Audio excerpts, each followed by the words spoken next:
नमस्कार श्रोते हो. श्री स्वामी समर्थ. संजीवनी स्वामी कृपेची भाग 1 या पुस्तकातली आज आपण स्वामींची 33वी अनुभूती पाहणार आहोत.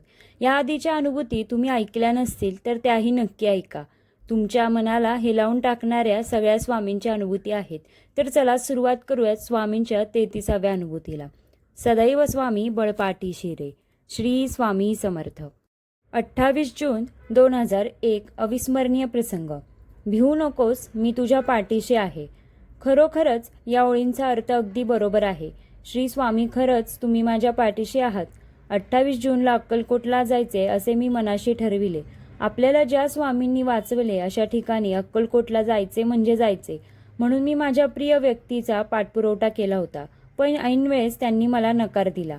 पण माझी इच्छा प्रबळ होती. एकदा का मी ठरविले की ते केल्याशिवाय राहत नाही.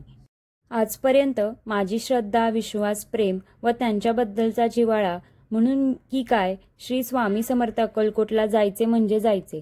आपल्या मनात जर त्यांच्याबद्दल श्रद्धा, विश्वास असेल तर ते आपल्याला बरोबर तेथे नेतात. माझ्या मनात खूप खूप दिवसांची इच्छा होती, ती मी पूर्ण केली. अक्कलकोटला जाऊन आले. मी व माझी मैत्रीण तिच्या घरी गेलो. नंतर आम्ही स्टेशनला रात्री 10 वाजता गेलो व आम्ही स्टेशनवर तिकीट काढवायस गेलो. आम्ही 2 सोलापूर मागितली, पण म्हणतात ना, कशी विघ्न येतात तसेच झाले. तिकीट चेकरने आम्हाला सोलापूर ऐवजी कोल्हापूर तिकीट दिले. आम्ही सोलापूर म्हणून घेतलं व समोर गाडी लागलेली आहे असे कळल्यावर त्या गाडीत बसलो. पण स्वामी पाठीशी होते ना, तेव्हा गाडीत TC आले व म्हणाले तिकीट दाखवा. तिकीट दाखवले व ते म्हणाले, अहो हे कोल्हापूरची गाडी आहे व तिकीट पण कोल्हापूरचे दिले आहे. पण येथे पण स्वामी TC सारखे धावून आले म्हणून बरे. आम्ही तिकीट बदलले व गुलबर्गा गाडीची वाट पाहत बसलो व रात्री 12:05 आम्ही पुणे सोडले व सोलापूरचा मार्ग धरला. रात्र वैरायची असते असे वाटते, कारण आम्ही कधी एवढ्या लांब गेलो नव्हतो.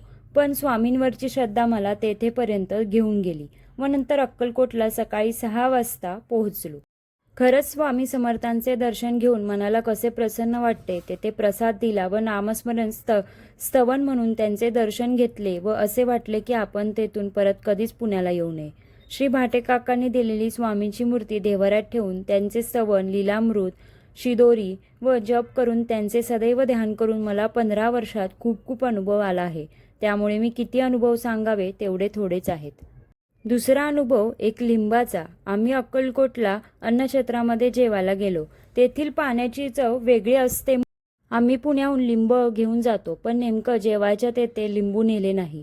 माझी मुलगी धनश्री मला म्हणाली, आई आपण लिंब आणली पण येथे आणली नाहीत. पण कसा योग असतो, माझ्या मनातले जाणणारे श्री स्वामी समर्थ माझ्यासमोर होते.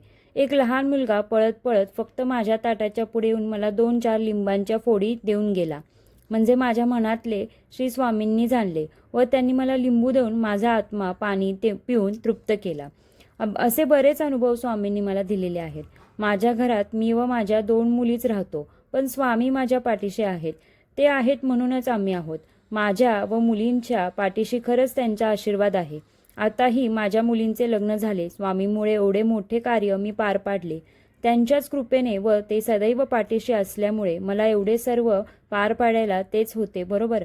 मला खूप खूप लिहावे असे वाटते, पण माझ्या एकटीचे अनुभव घ्यायचे असते तर तुमच्या पुस्तकाची पाने खूप खूप वाढतील.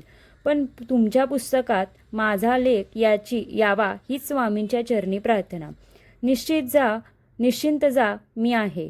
भक्ती असावी, देवशुद्ध भावाचा भुकेलेला आहे. प्रत्येकाने विकल्परहित कष्ट करून पोटापुरते मिळवावे. सतत प्रयत्न करणाऱ्याला परमेश्वर सहाय्य करतो. आपले कर्तव्य कर्म प्रत्येकाने प्रामाणिकपणे बजावून श्री स्वामी समर्थांची आठवण सदैव हृदयात ठेवावी.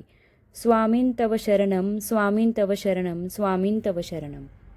श्रोते हो, आजच्या अनुभूतीनुसार स्वामींची शरणागती म्हणजेच आपल्या जीवनातले सगळे चांगले मार्ग उघडणे होय. आजचा अनुभव तुम्हाला कसा वाटला ते कमेंट बॉक्समध्ये नक्की एकदा सांगा. व्हिडिओ आवडला असेल तर प्लीज व्हिडिओला लाईक, शेअर आणि सबस्क्राईब करा. दिगंबरा दिगंबरा श्रीपाद वल्लभ दिगंबरा.